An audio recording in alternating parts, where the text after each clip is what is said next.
Well, everybody, it's the first video of a new month, which means I have to list my favorite matches from the previous month. Typically, it's a top 10, but last month I saw so many good wrestling shows, and there were so many matches that I really liked. And while I could have made a top 10 list, I felt like there were a lot of really good matches that I wanted to talk about from shows that I didn't really get a chance to review, whether it be from New Japan or Lucha Underground or whatever, Ring of Honor and TNA and a few others. There were a lot of really good matches that I saw this month, so even if those matches didn't make it into my top 10, I did still want to talk about them. So instead of doing a top 10 this month, I'm going to be doing a top 30, and I have the list right here, the full list. 30 matches that I really, really liked this month and had a lot of fun with, so I want to, come on here, be a little bit more positive, and talk about the good stuff that I really enjoyed from the previous month of professional wrestling. But before I jump into all of that, couple things are upcoming. Obviously, Ultima Lucha from Lucha Underground starts next week. I do want to do a big preview video for Ultima Lucha. I realized that Ultima Lucha was taped months ago, so me doing predictions on a show that was taped months ago is absurd. I have avoided any and all spoilers because I'm really excited for the finale and I want to see what Lucha Underground delivers in the finale. So I don't want to have any of that spoiled for me. But for me to do predictions on a show that's already been taped is a little bit silly. So, but I am going to preview it and I am going to talk about it, all the matches that are there. And I'm going to try and sell the show and get people to watch it because. Oh, what was that? Okay. I am really impressed with Lucha Underground, and I want more people to watch it. So, I am going to preview Ultima Lucha. It's going to be divided into 3 episodes this year. Last year it was the last 2 episodes. This year it's 3. So, they've got a lot of stuff lined up and a lot of stuff planned. So, it's going to be a lot of fun, and I'm really excited for it. So, so that's coming up. The Cruiserweight Classic from WWE is going to be coming up soon. I've heard they've started taping it already, which is good. So that's going to be really big and really interesting. That's something I definitely want to talk about. So I'm going to do a preview video for that at some point. Also, NXT's doing a huge match, Finn Balor versus Shinsuke Nakamura. They're also doing American Alpha versus The Revival in a 2 out of 3 Falls match. They've got a couple of big matches lined up over the next couple of weeks, so really excited for all of that. So, a lot of stuff to look forward to coming up.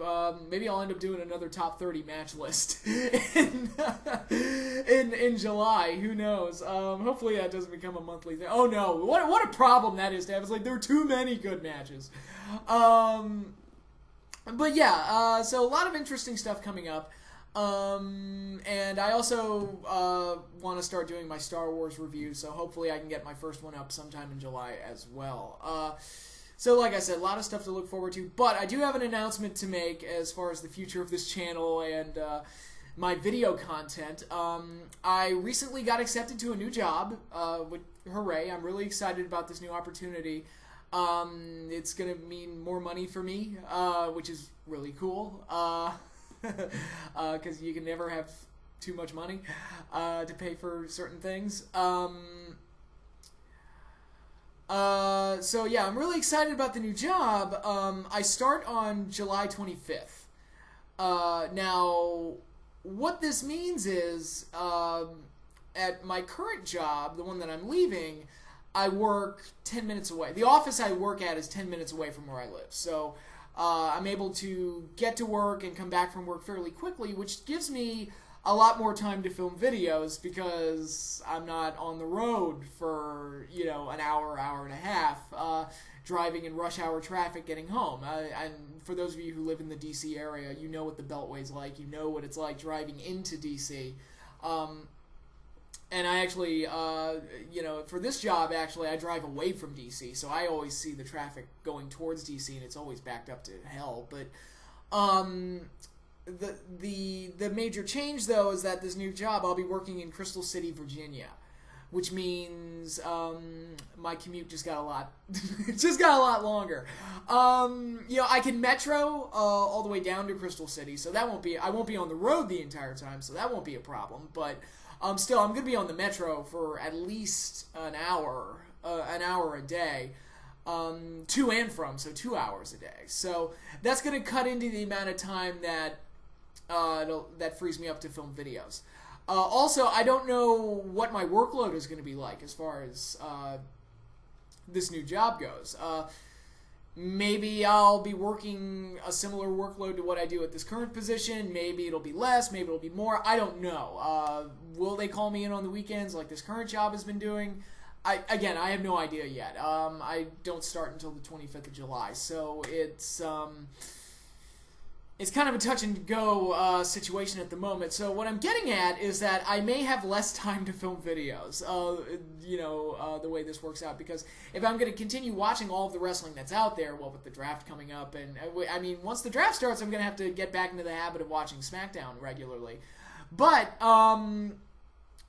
between watching all the wrestling shows, having a personal life, and balancing and getting all my work done, and, the professional life as well, I'm not going to have as much time to film videos. Again, depending on how intrusive the actual job is. So, I'm by no means going to stop making videos. That's not what I'm getting at. What I'm getting at is that, I try to have like 1 or 2 videos out a week. It might be, with the new job, it may wind up being 1 video every week and a half, or something akin to that. Again, I don't know yet, so it's something I'm going to try and figure out, especially early on. My lease is up in January, which means that at that point I'll be able to move to a place that's closer, at least closer to the metro, and I can at least walk to the metro, and that'll cut some time and make the commute a little bit easier. But, I might not have as much time for videos moving forward, and I'm already pretty busy as it is, and I'm not the most prolific video maker here on YouTube. I mean, there's some guys that make videos every day, and, on a good week, I'll make 2 in a week, and that's on a good week, so... So just be aware of that. That's an update that's coming. It'll be, I start the day after Battleground. Which is interesting. Do I really want to go to Battleground? I bought my ticket, so I'm stuck no matter what, unless, somebody wants to buy it from me. But,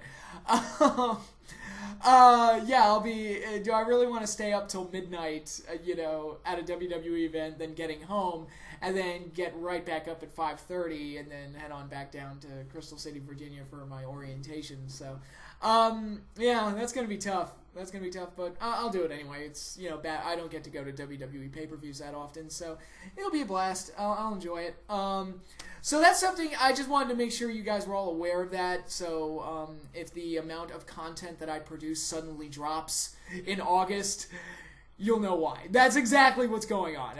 Work got in the way, and but I will try to make videos on a semi-regular basis.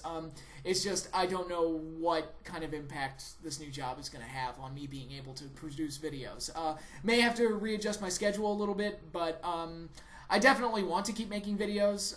That's not something I plan on stopping anytime soon, but. Again, we'll see how it goes.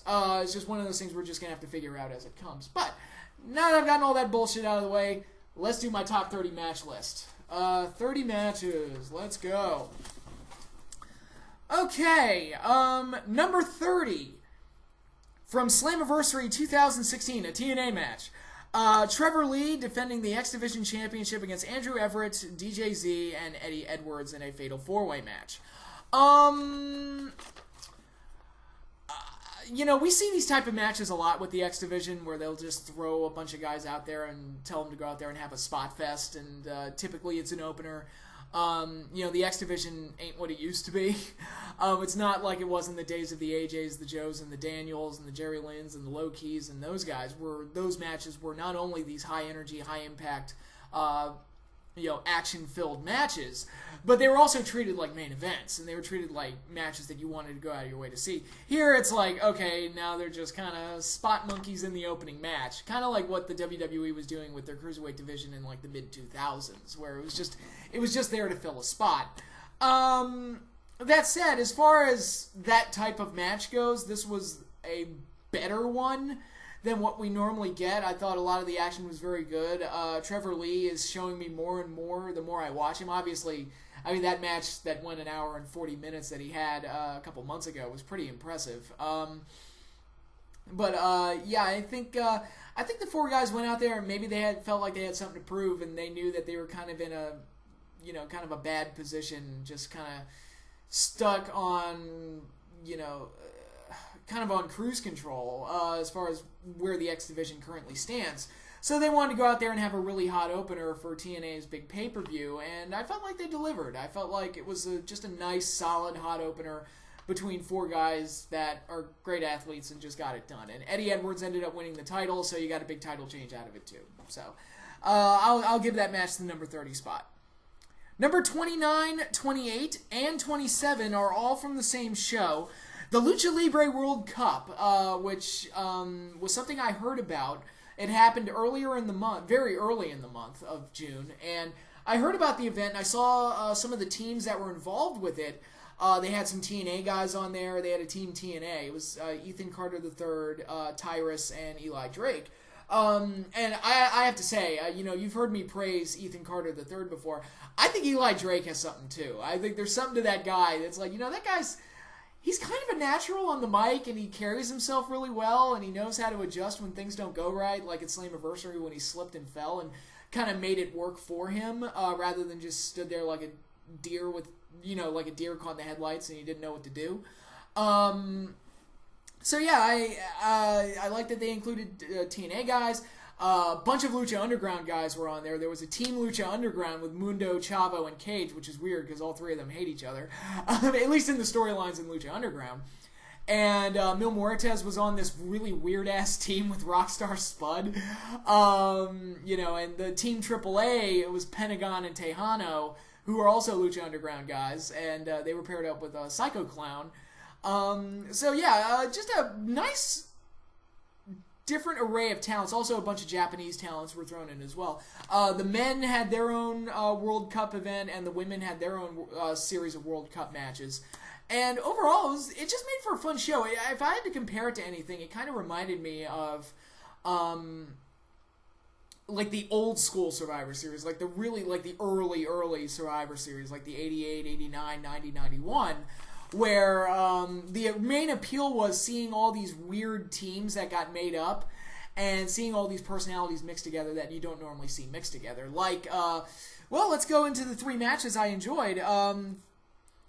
29, you had Team Mexico, Lady Apache, Mari Apache, and Fabi Apache versus Team Japan, Aja Kong, Yuki Miyazaki, and, I'm going to mispronounce this, Sumire Natsu.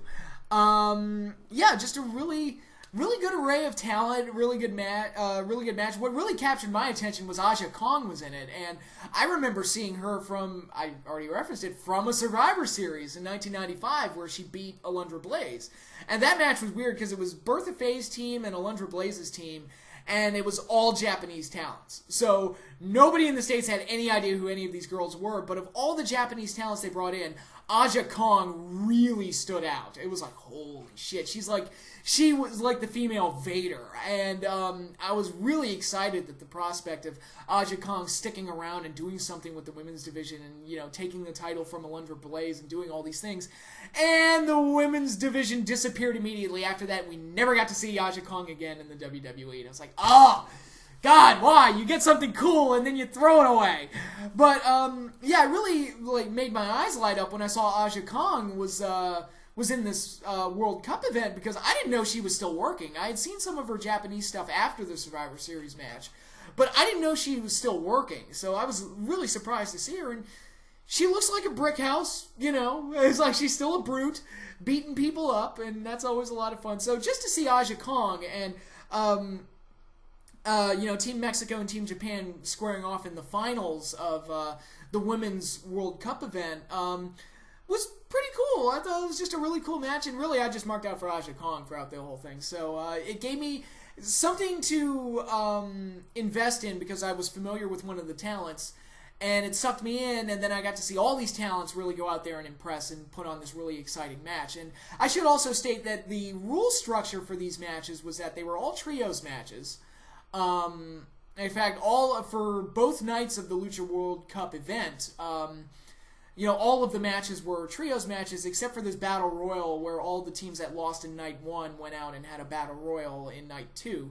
for a trophy. Mil Muertes ended up winning that Battle Royal, which was cool to see. I mean, if he couldn't advance in the tourney, at least give him a big win over in a Battle Royal. But anyway, you have these trios matches, and each match has a 10-minute time limit, and then it goes into a one-on-one sudden death for 5 minutes. And it keeps going. If the 5 minutes expire, then 2 new competitors jump in and have a one-on-one sudden death.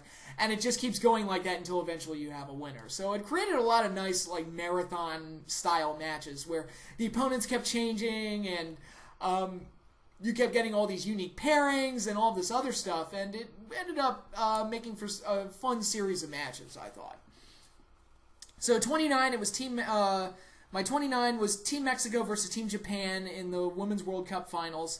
28 was Team Mexico International. Rey Mysterio Jr., Dr. Wagner Jr., and El Dragon Azteca Jr., they should just call themselves Team Junior, versus Team TNA, EC3, Tyrus, and Eli Drake in the first round. So this was night 1 of the Lucha Libre World Cup. And again, it had that old school Survivor Series appeal to it where all these talents that you don't normally see interact with each other. I'm watching EC3, who's by far my favorite guy in TNA these days, going up against Rey Mysterio, which is really neat. And you've got El Dragon Azteca, who's kind of a budding star in my favorite weekly wrestling show, Lucha Underground. And you've got Eli Drake, who I'm really high on too. And you've got Tyrus, who's the big power guy. And, and you've got Doc Wagner Jr., who has a reputation as well. So it's all these very, varying and different personalities and talents all mixed together to create a really fun and exciting match.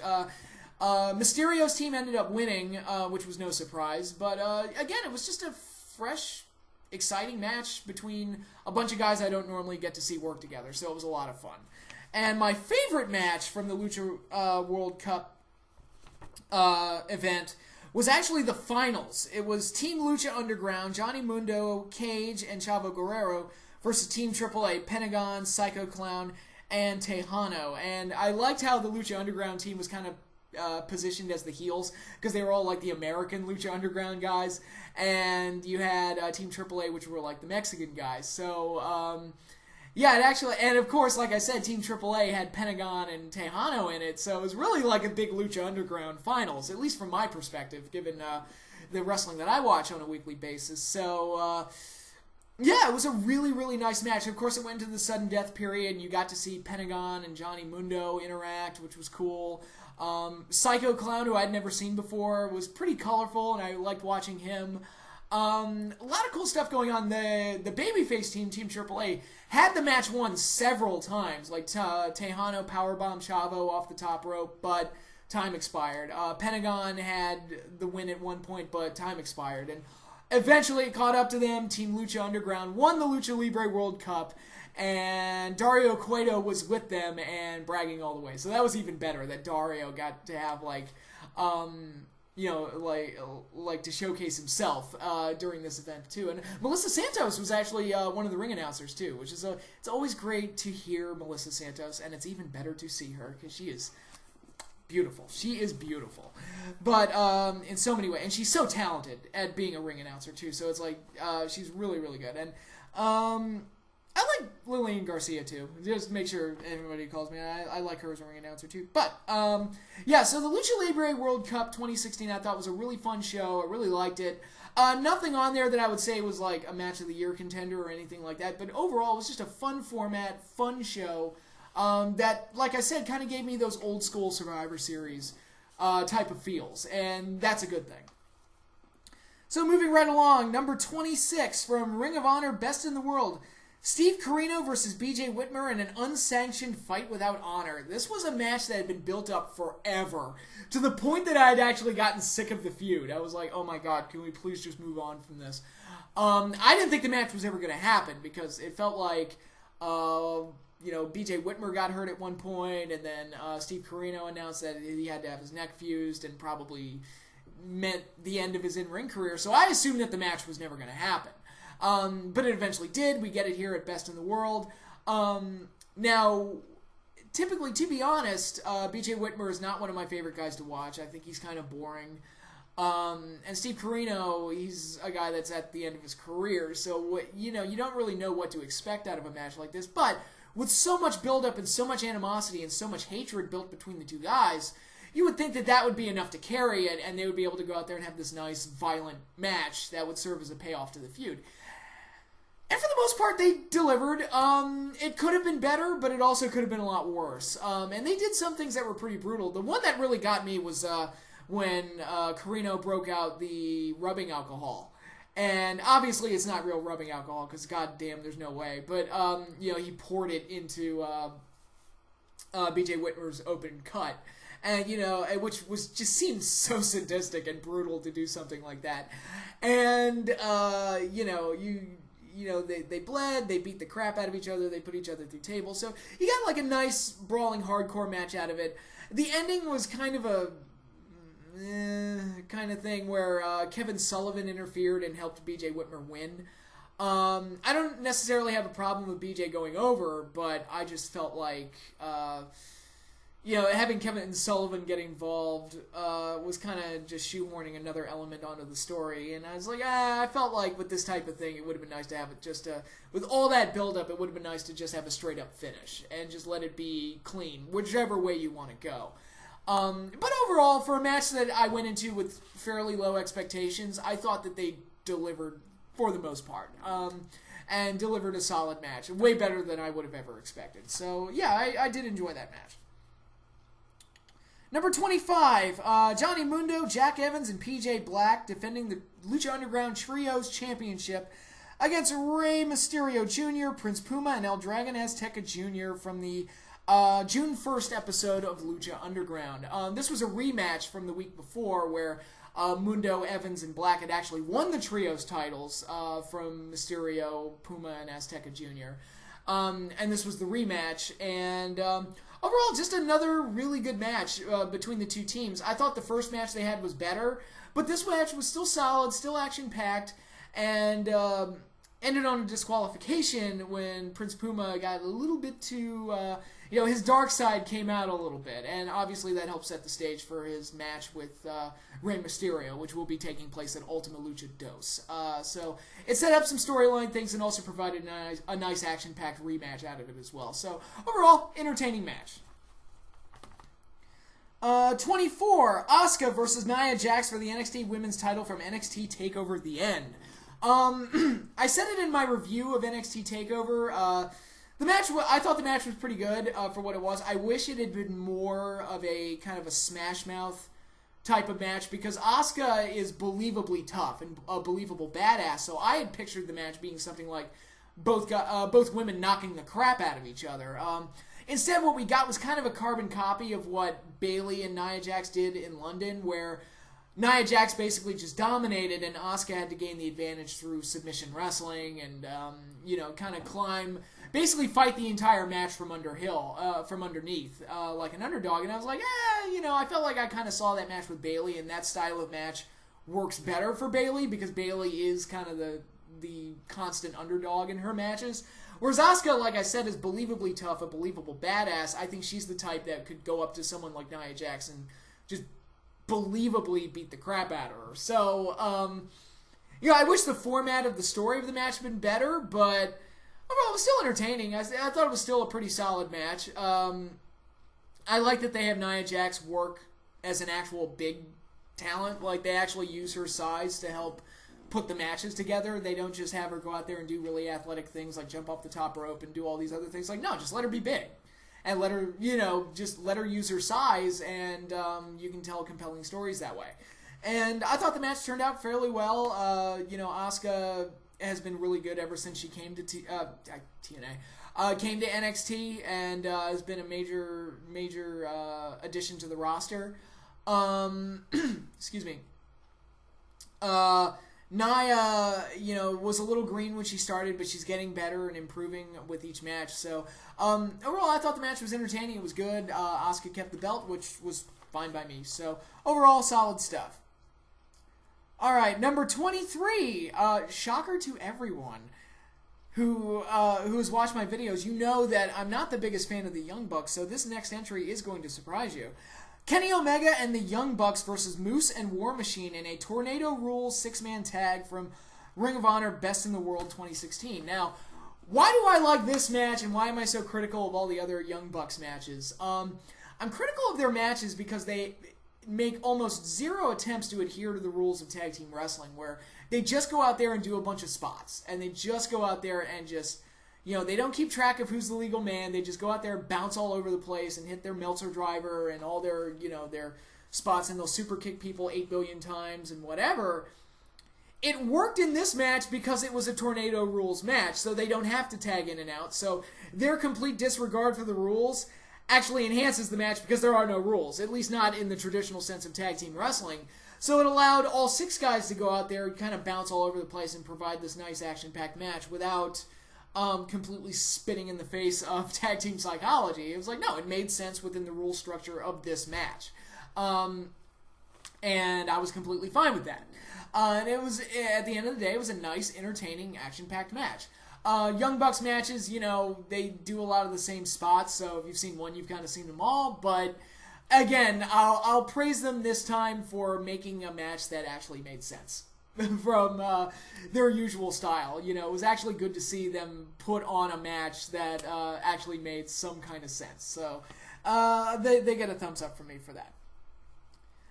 Alright, number 22, Sexy Star and Mariposa versus Taya and Ivelisse, with the winning team getting 2 Aztec medallions from the June 22nd episode of Lucha Underground.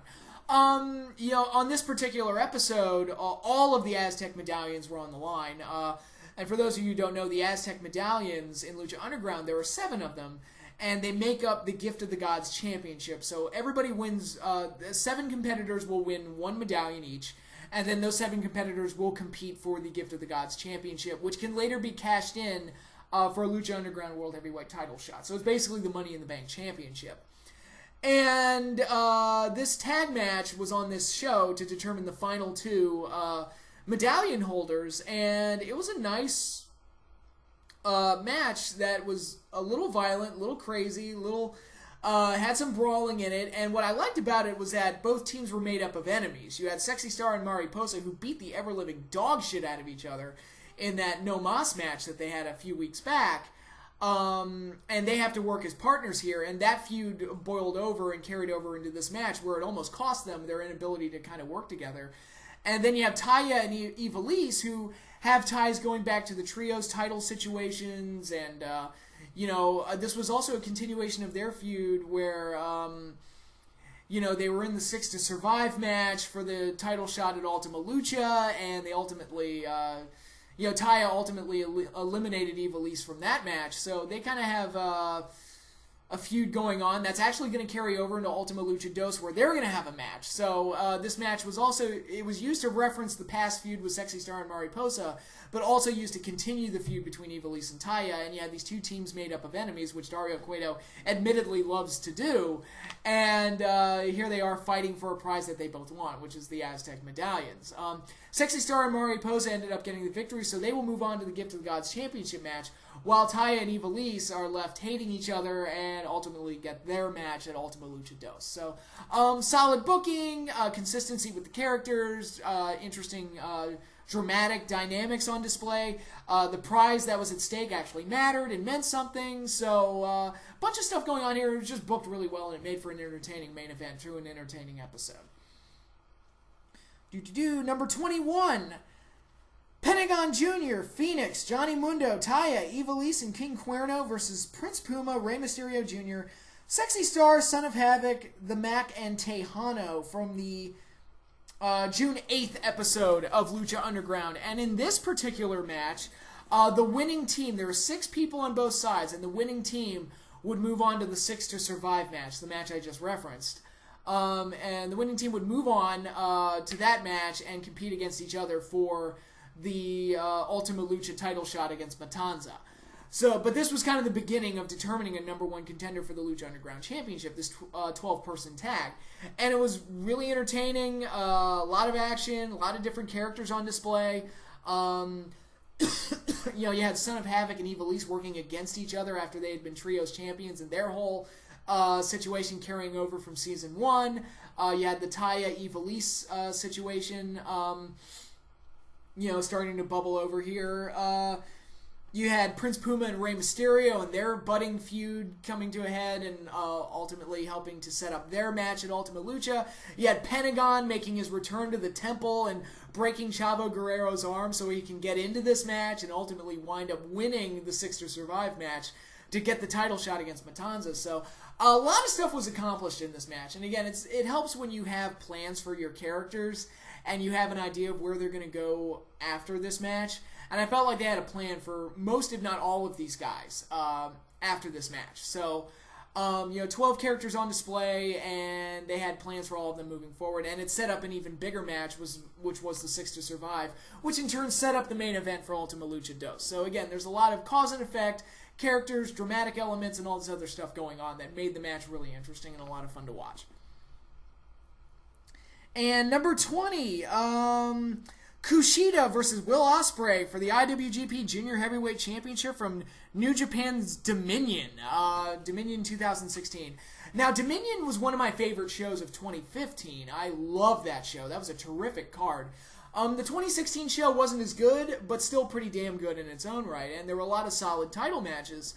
And this was one of them. Kushida versus Ospreay. Ospreay, who had actually won the Best of the Super Juniors tournament, earned his title shot through that tournament, and now is facing Kushida. And Ospreay has really gained a lot of momentum and a lot of attention lately, especially stemming from the Ricochet Ospreay match that happened during the Best of the Super Juniors tournament, and gained a lot of press and attention, both negative and positive. But whatever it is, Ospreay's gaining a lot of attention, and quite honestly, I really like the kid. I think he's got a huge upside. He's a fantastic athlete. He can do a lot of things in the ring that nobody else can do. He's very unique, very likable, very charismatic.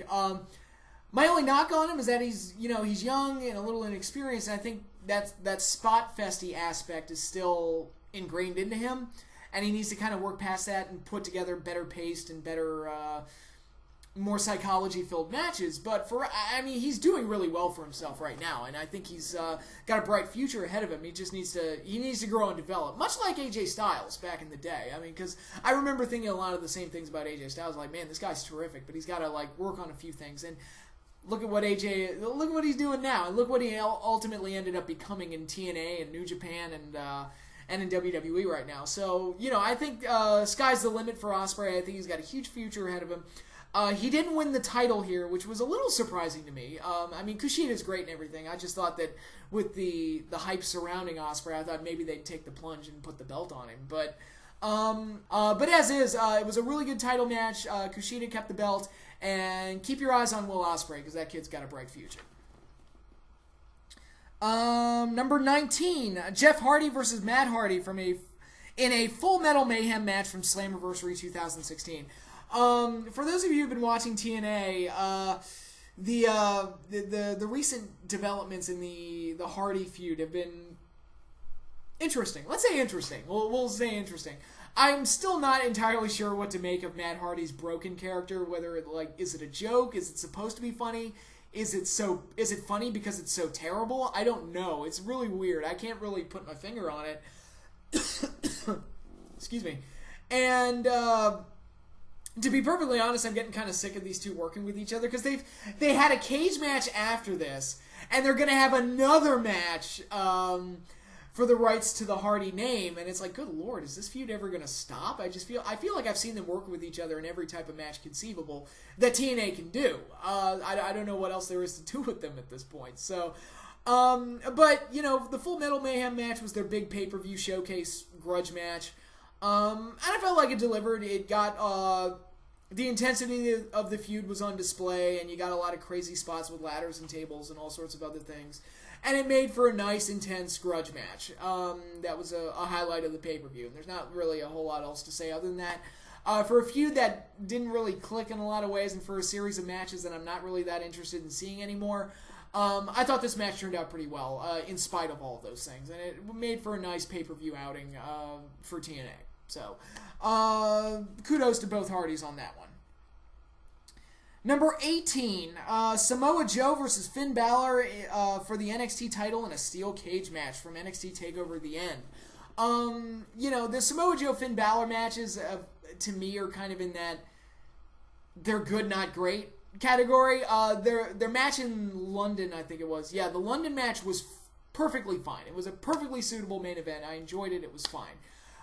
The Dallas match was a little awkward because of, Joe was busted open hard way and they kept interrupting the match for it. They kind of threw the match off. So most of the problems I have with it are kind of not their fault. So it's like, that was unfortunate. But the steel cage match, again, kind of in the same vein, it was pretty good. I would say the best match they've had so far. Still not like an over-the-top classic like some of the other NXT title matches have been. Not like the Owens and Balor matches or the Neville and Zayn matches or trying to think of another one.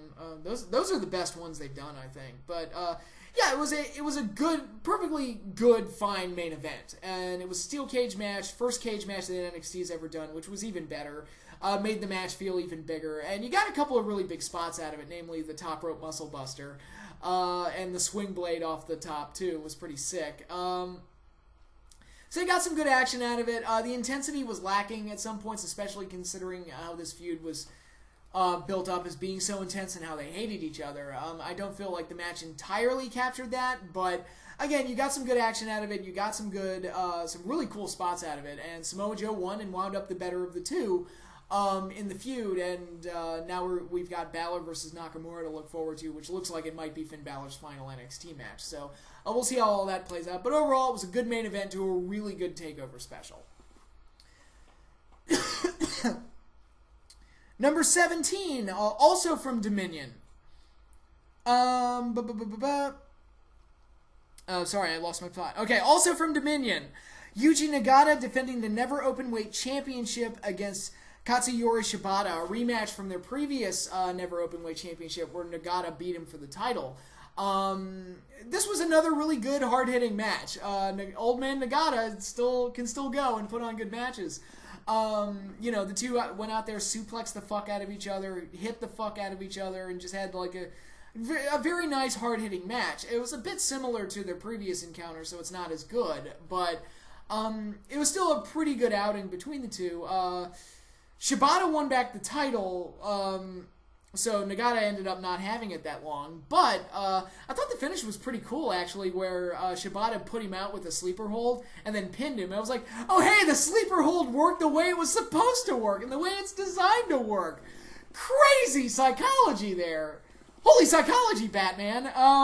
But yeah, it just made for another really solid title match between the two, and I guess, even though he didn't hold it long, I guess it was nice to see Nagata win another belt at this point, because, the guy can still go, so, might as well. No reason to take him out to pasture yet, and Shibata ended up having two really good matches with him, and won the title when it was all said and done, so, yeah, good job by both guys. I thought it was a nice, again, just another very nice, hard-hitting match between these two. Number 16, Shinsuke Nakamura versus Austin Aries from NXT TakeOver The End.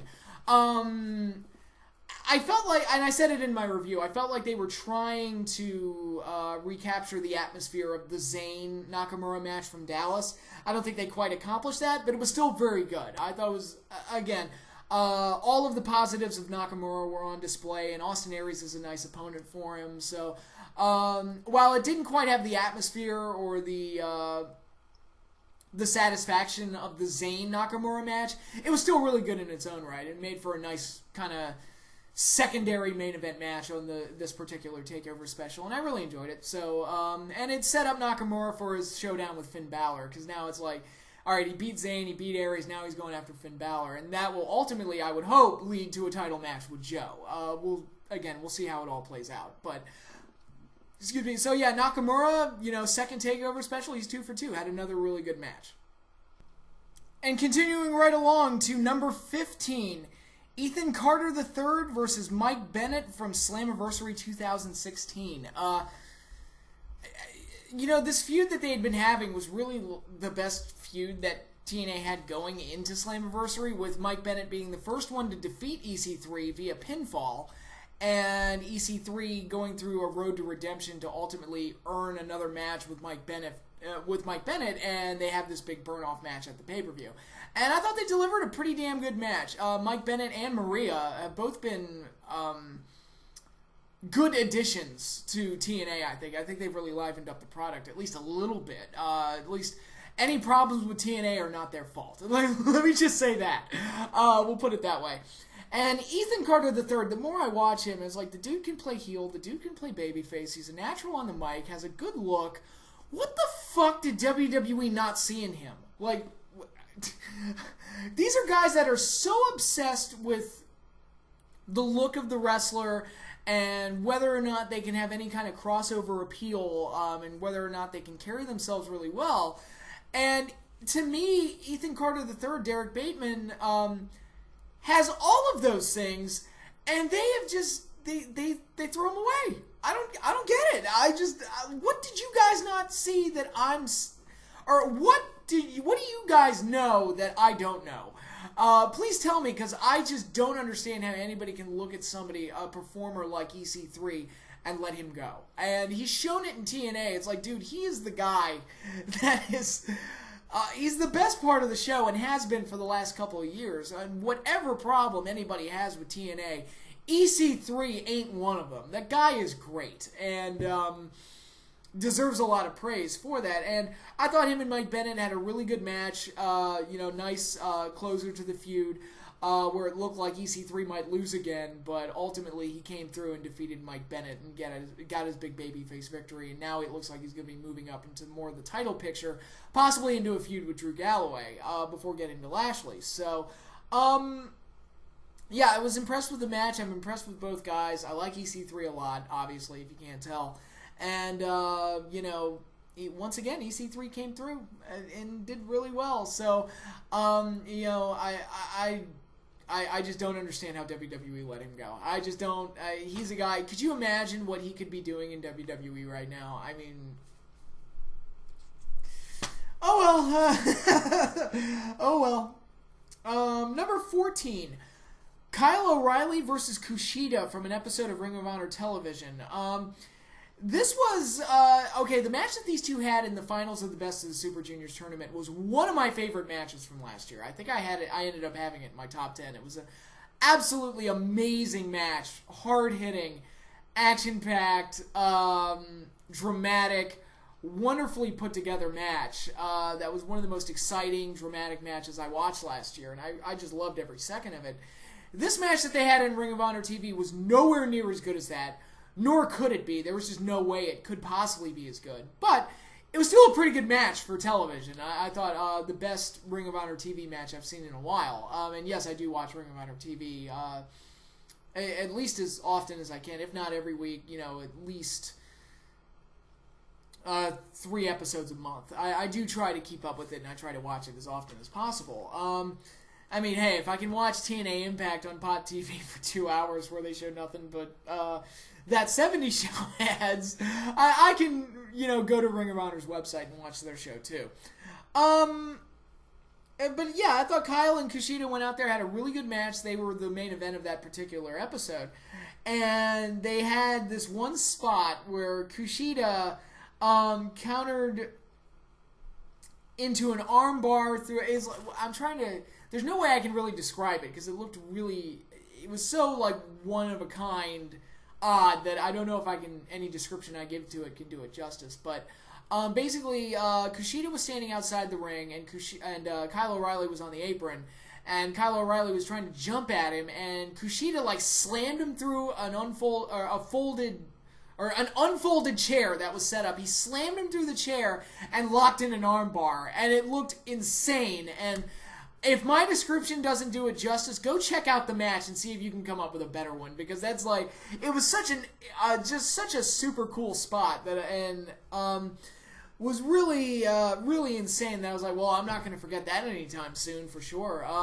Kyle O'Reilly ended up getting the win somehow, overcoming that bit of sickness, and ended up winning the match. And it was good to see the Ring of Honor guy win the match, because part of my problem with the partnership with New Japan is that it feels like the Ring of Honor guys always lose, at least most of the time.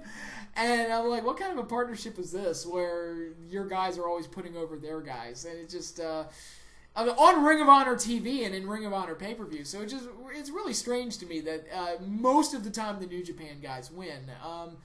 You would think that it would at least, if not balance out, you would think that Ring of Honor would kind of fight for their guys a little bit and be like, look, we put you over in these cases, and this is our pay-per-view, so you think our guys would go over. But that's not always the case, unfortunately. But this was a case where the Ring of Honor guy went over, which was really good. So, and the match itself was pretty damn good as well. So, and speaking of the best of the Super Juniors, let's go to this year's finals. Will Ospreay versus Taguchi in the finals of the Best of the Super Junior tournament. This was Best of Super Juniors number 23. Like I said, I've already put over Ospreay. I think the kid's got a bright future. I think he's a great athlete, very charismatic, very likable, and I think he's got a really bright future. Taguchi is somebody I was never really a big fan of. To me, he was just kind of okay. He was like, yeah, he's there. He's solid. People seem to like him, and it's like, oh, okay. But there's nothing really that special about him. But these two were given the main event spot, presumably because it was Taguchi's hometown. So that's why Taguchi was put in the finals, I'm assuming. But Ospreay ultimately won the tournament, as I stated. But I thought they went out there and had a very good match. I thought it was very, very exciting. Closer to the tournament. My only real knock on it is that there were parts of the match where Ospreay was selling a leg injury, and that part of it is really good.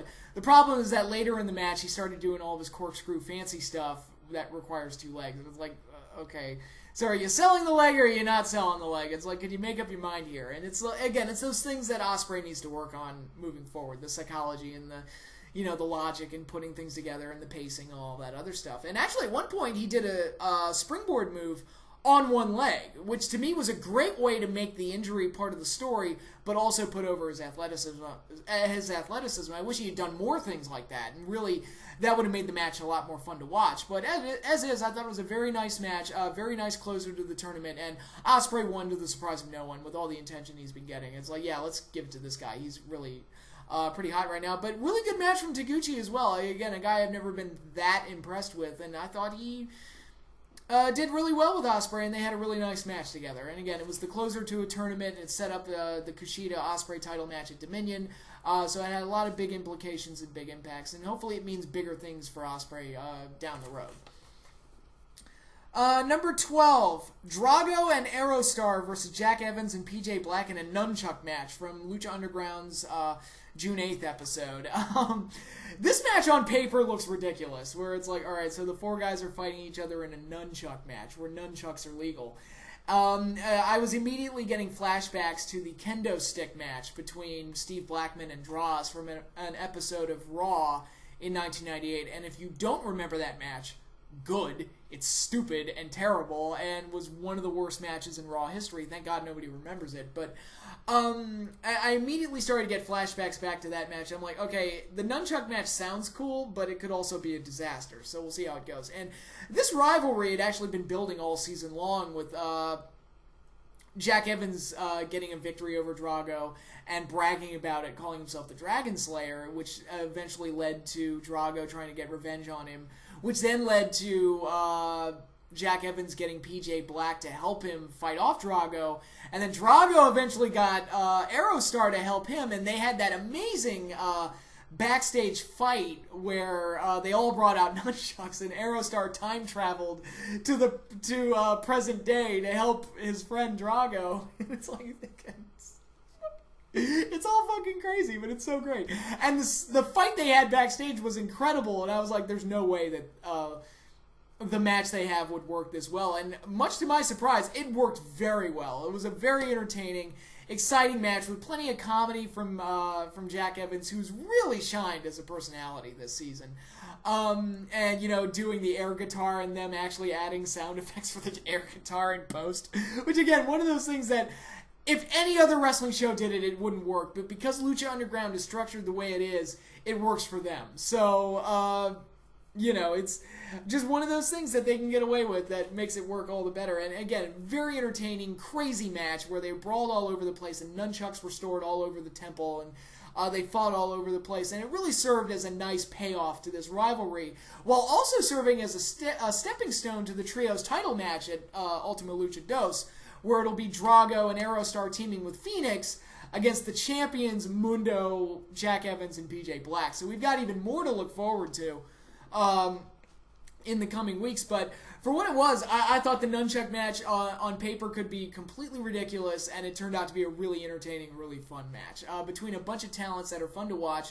And especially, I felt like Jack Evans kind of carried the whole thing because, I mean, granted, you had all the crazy spots, you had Aerostar doing his thing, but Jack Evans' personality and him playing the heel in the whole thing was really what carried the whole thing and really what made it work. And, you know, Drago and Aerostar got the win, and we'll see what the Trios title match delivers at Ultima Lucha. Number 11, another Lucha Underground match. Prince Puma versus El Dragon Azteca from the June 29th episode. They snuck this one in right at the end, right under the wire. You know, we've got the Puma Rey Mysterio match coming at Ultima Lucha. And, you know, El Dragon Azteca is tied to both of them. They were the Trios champions together. El Dragon Azteca is Rey's pupil, his student. And it felt natural for them to have this match, you know, for El Dragon Azteca to kind of be a barrier between Prince Puma and Rey Mysterio at Ultima Lucha Dos. So we have this nice little stepping stone here. And I thought the match they had, again, kind of similar to the Ospreay Ricochet match, where they just went out there and did all these really crazy things to each other that I've never seen in any other match. And El Dragon Azteca Jr., I mean, that kid gets better and better every time I see him. Like, he's always throwing amazing stuff out there that you just don't see regularly. And he's like, what an amazing athlete. Like I said, he just gets better and better. And I keep hearing that they're grooming him to kind of be the new Prince Puma, because I keep hearing that Prince Puma's going to leave Lucha Underground, which would be a huge shame. Again, I don't know how the spoilers played out. I don't know how the tapings played out. But, you know, that would be a huge blow to Lucha Underground if Prince Puma, Ricochet was no longer there. But, you know, I thought this match was very, very cool. It wasn't very long. It was only about 8 minutes long or so. But in those 8 minutes, they made every second count. And they just had did all these crazy spots to each other and all these crazy things. Like, the one that really stood out to me was when El Dragon Azteca almost did like a... You know, like that body scissors roll-up that you see a lot. I mean, Rey uses it a lot. But except El Dragon Azteca did it off the top rope onto Puma, and it looked insane. And I was like, who does stuff like this? It's really crazy. So if you like great action, you like crazy spots, I mean, this is the match for you. But it also served a storyline purposes. Puma got the win over El Dragon Azteca, and it's like, all right, he beat the student. Now he's coming from the master, and that'll be coming at Ultima Lucha Dos. So it served a nice storyline purpose to have this match, and it delivered a really nice action-packed match as well along the way. So another nice match from Lucha Underground. I really liked it, and like I said, they snuck it in right under the wire. So right on the 29th of the month. So now we move into the top 10.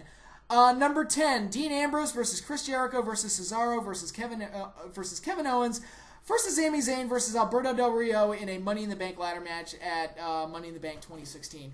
What made this match stand out, and if you've listened to my reviews in the past, you know I'm kind of bored with the multi-man spot fest ladder matches.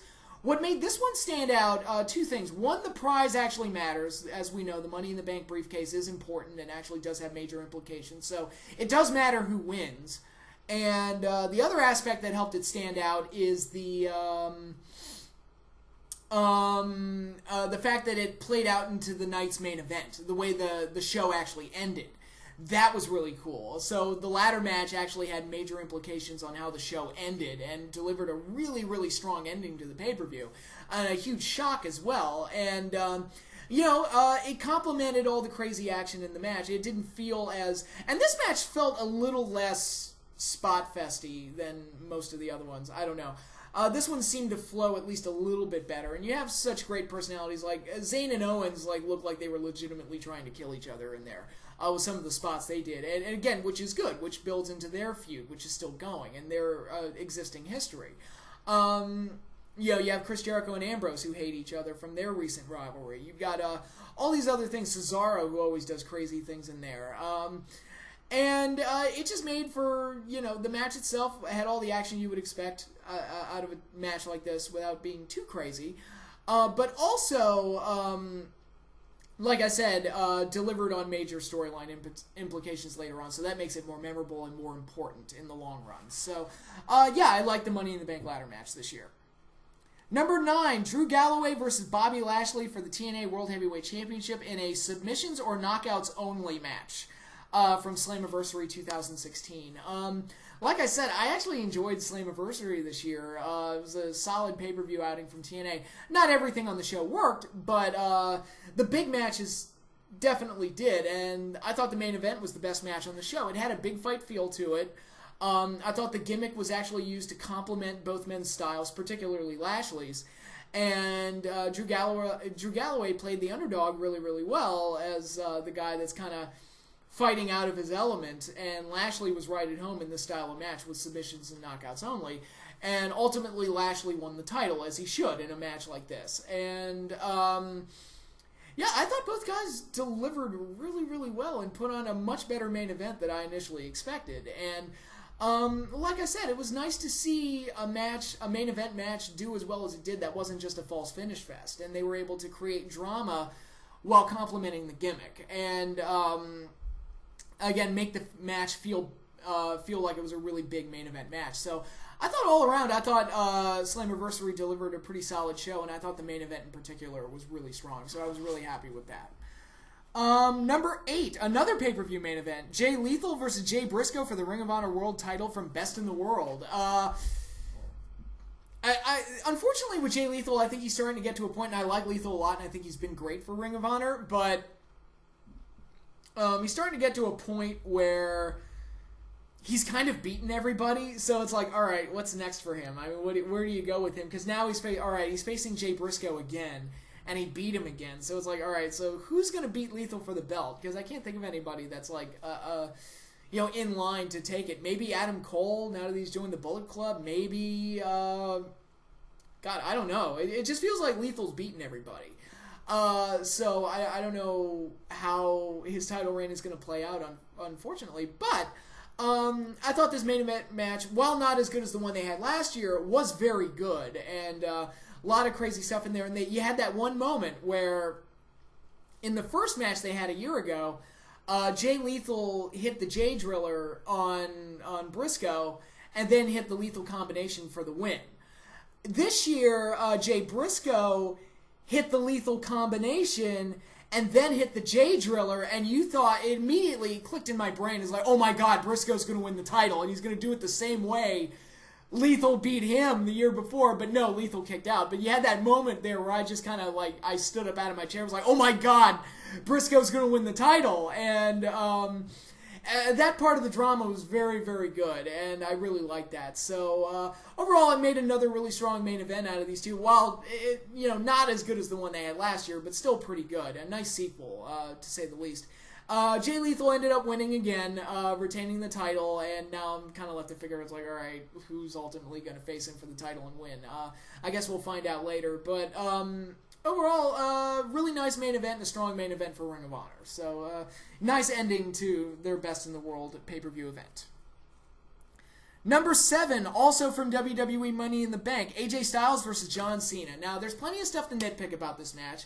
Namely, John Cena's insanely loud spot calling, which seems to get worse with each year that he adds onto his career. I mean, John Cena might be the loudest spot caller in the history of the business, at least among guys that are at his level, which is that main event top guy level.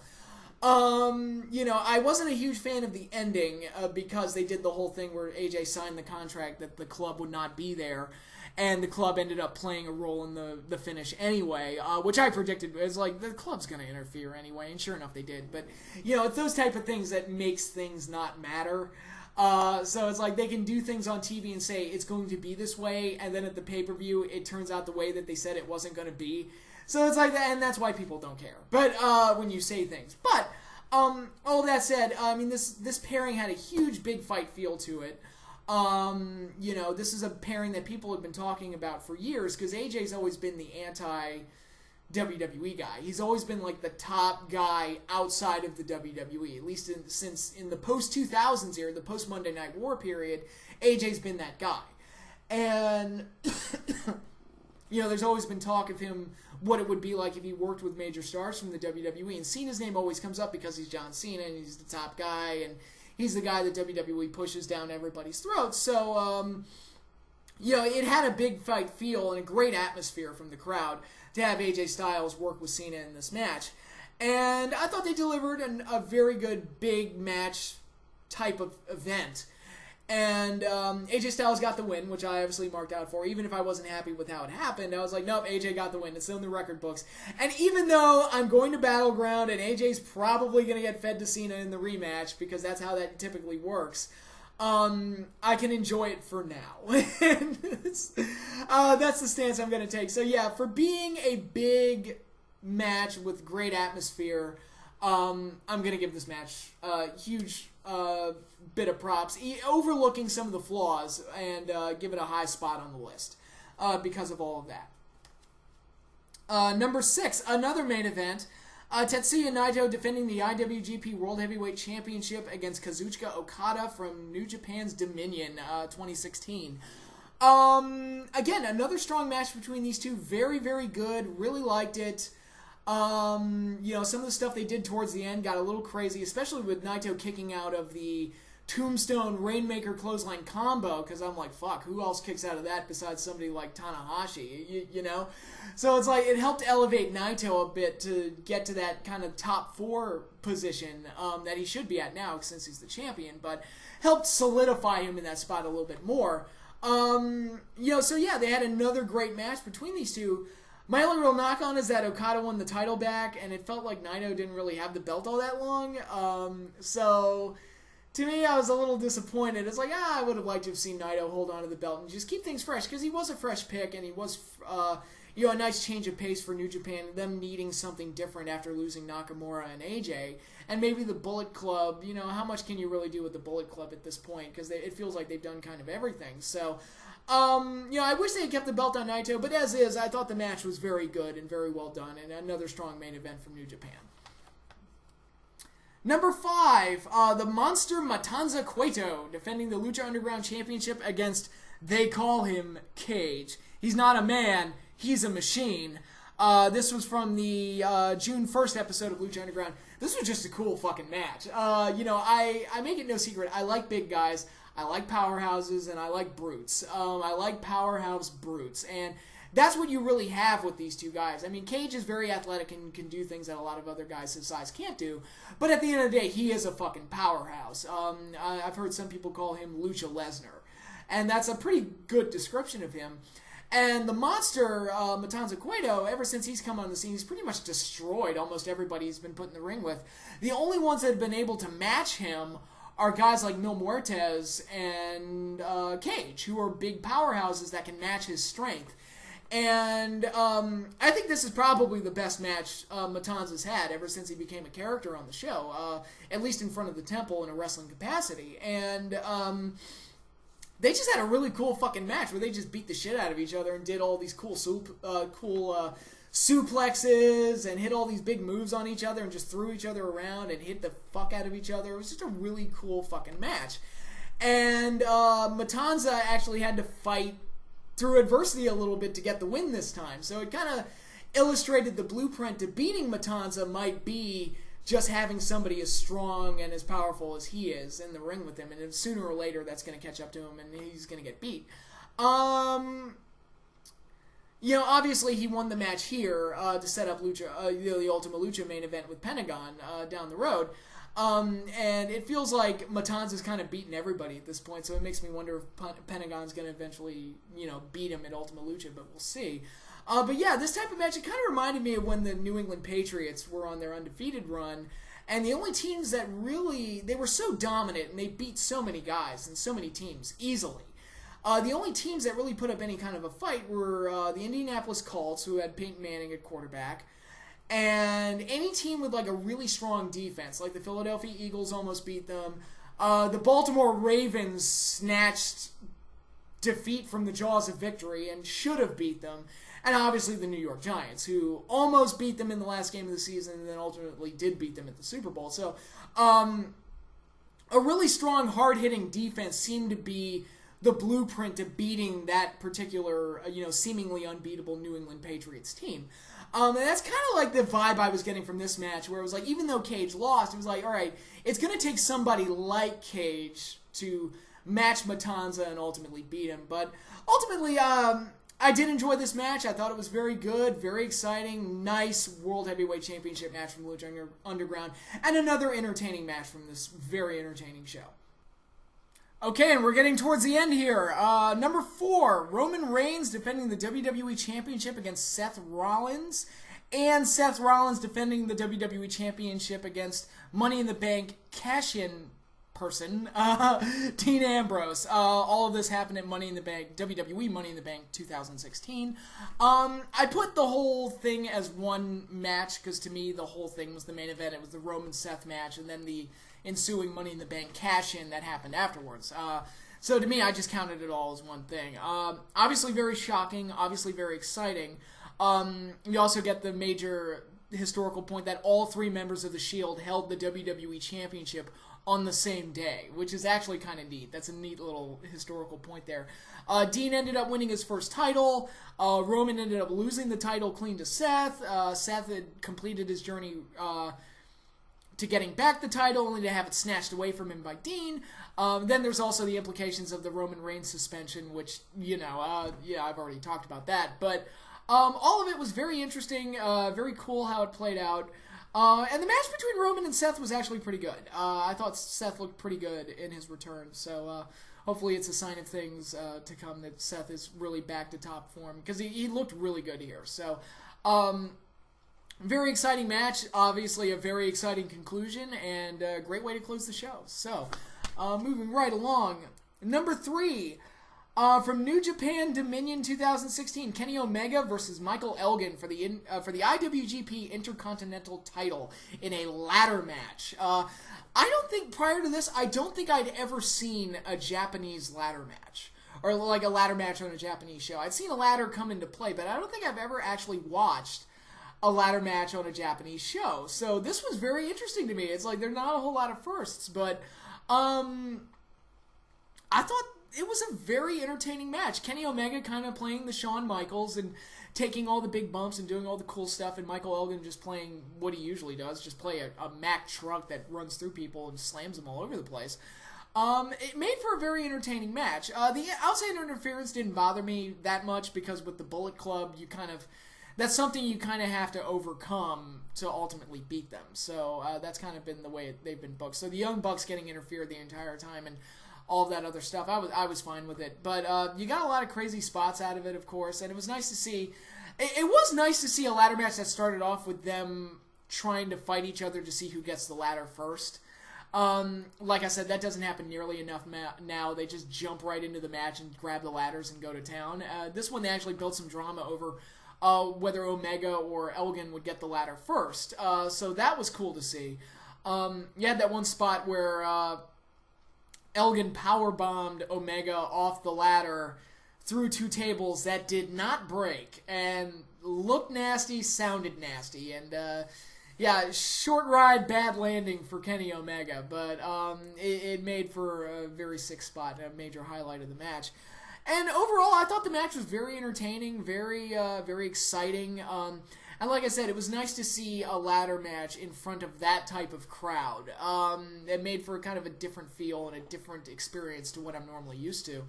And I really liked it. I really enjoyed it. And Michael Elgin ended up winning the title, which was nice to see. And he kind of reinvented himself in Japan. And, ever since he had that run at the G1 Climax, he really kind of came back even better, better than he was before, and has really grown and developed as a performer since then. So, it was, I thought, a very, very good championship match between 2 guys that obviously meshed together very, very well. And it was the best match on this show, which ended up being a pretty damn good show for New Japan. But this was my favorite match for sure. Number 2, my favorite match from Lucha Underground this month. From the June 15th episode, Pentagon... I say it's from the June 15th episode. I should say it was the June 15th episode. Pentagon Jr. versus Fenix versus Johnny Mundo versus Taya versus Ivelisse versus King Cuerno in the 6 to Survive match. The winner getting a title shot against Matanza at Ultima Lucha Dos. I mean, this was just great. Obviously, as I referenced earlier, the match took up the entire hour of the show, which was really cool to see. A very nice marathon match, using the eliminations to build the story and to make the match build and build and build throughout the entire episode. And it made for a very exciting match.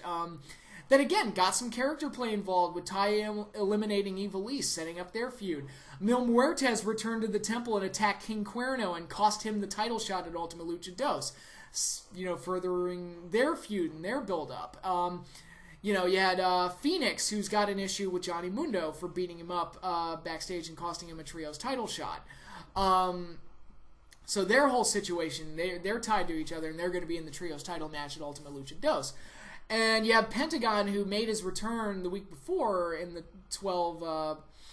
12-person tag, and earned by breaking Chavo's arm, basically just taking his spot. But got into this whole situation and now had to go through this match to earn his way, and ultimately he did. Now it'll be Pentagon versus Matanza at Ultima Lucha Dos. And to be perfectly honest, I thought the match was very, very exciting.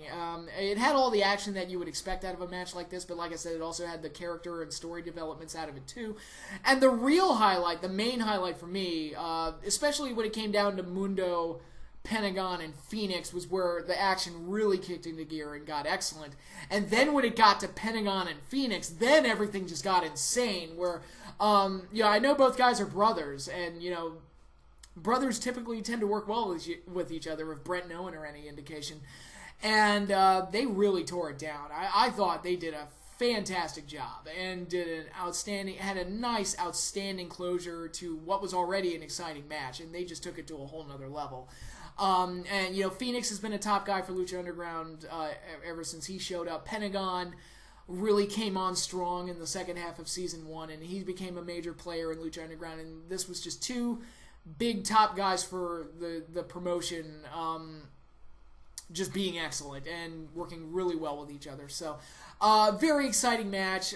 Took up the entire episode. One of the best matches from Season 2 for Lucha Underground for sure, and just very exciting. And again, it further sets the stage for Ultima Lucha Dos, which I can't wait because it's gonna be great. So, really, really cool stuff here, and I really enjoyed it. So, major thumbs up to Lucha Underground for that one. But the number one match of the month for me, for the month of June, American Alpha defending the NXT Tag Team titles against the Revival from NXT TakeOver The End. It was my favorite match from this particular TakeOver, and it's one of my favorite tag team matches that I've seen in years. I thought everything about this match was just about as close to perfect as you could possibly ask. The double teaming was kept to a minimum, so it was kept to these quick little exciting bursts, so they didn't completely throw the rules of tag team wrestling out the window to get those spots in. And they used the rules of tag team wrestling to their advantage, like the hot tag and like various other things. And it made for a very exciting match. Both teams were just fantastic in this. And I remember when they did the Dusty Rhodes Classic, both of those teams were kind of on the outside looking in, but both of them were starting to develop and starting to do really well. And it's like, yeah, let's keep our eyes on these guys. I think they could be really good, and here they are now stealing the show. So it's nice to see that those two teams came on as well as they did. And now we've got a 2 out of 3 falls match to look forward to, so hip hip hooray. But yeah, this match was just tag team bliss. I just loved every second of this. It was one of my favorite matches of the year. Definitely my favorite match for June 2016. Excellent stuff. And the ending with American Alpha losing the titles was legitimately heartbreaking. I was like, oh, I really like American Alpha. I'm sorry they lost. But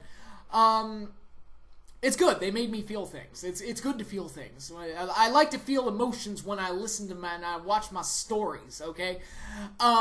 So yeah, I thought the match was excellent. It was absolutely superb. I mean, Jason Jordan and Chad Gable have unbelievable chemistry together, and the Revival are just an amazing throwback team that just have this old school roughneck style, and I love watching them too. So yeah, outstanding match. And it's really great to see the NXT Tag Division kind of pick up where the women's division left off, because once Charlotte, Becky, Sasha, and all those gals got moved up to the main roster, it left a huge void for the women's division. In the women's division, they kind of became the stage where you got those show-stealing type of matches, at least on the undercard. And, losing those 3 girls was huge, and you're really not going to get that as often because of it. So now the tag teams are picking up the slack, and you've got, American Alpha and the Revival, and now you have the Authors of Pain who beat up American Alpha post-match that really seemed to fill the void of being that nice bruiser, beat 'em up style tag team, and hopefully they do really well and they grow and develop into something good. So, I thought I thought American Alpha and the Revival did an outstanding job here, and easily my favorite match this month, without question. So, I made it. 30 matches that I like this month, and actually another little gift for you guys. In the description box, I will also list my top 10 favorite matches from the first half of 2006. I won't elaborate here because I've already talked about all those matches, but the list is down below in the description box, so take a peek and see what you think. That is all I have for this particular video. I think I've been on here long enough. So, y'all enjoy your July 4th weekend, and I will definitely have more videos for you planned in the near future, especially as we get closer to the Cruiserweight, what's it called? The Cruiserweight, I've already forgotten what the fuck it's called. The CWC, whatever. The big Cruiserweight tournament that WWE's doing, whatever it is. The Cruiserweight Challenge, I think it's called. But, so you've got that upcoming. You've got the draft coming up. Raw and SmackDown are going to be splitting again, so that's going to be interesting, to say the least. Ultima Lucha is coming up, which is going to be stellar. And NXT has a couple of big matches lined up with the 2 out of 3 falls match for the tag titles and Nakamura versus Finn Balor. I want to do my first Star Wars review this month as well. And I've got Battleground. I'm going to be attending that show, and I'll have plenty of things to say about it when it's all said and done. And I've got to balance work with that as well as starting a new job. So I'm in for a really busy month, but it's going to be a lot of fun, and I'm going to have fun talking about it with you guys. So that is it for now. So hope you all have a good 4th of July. Go America, and I will see you all later. So peace out, everybody.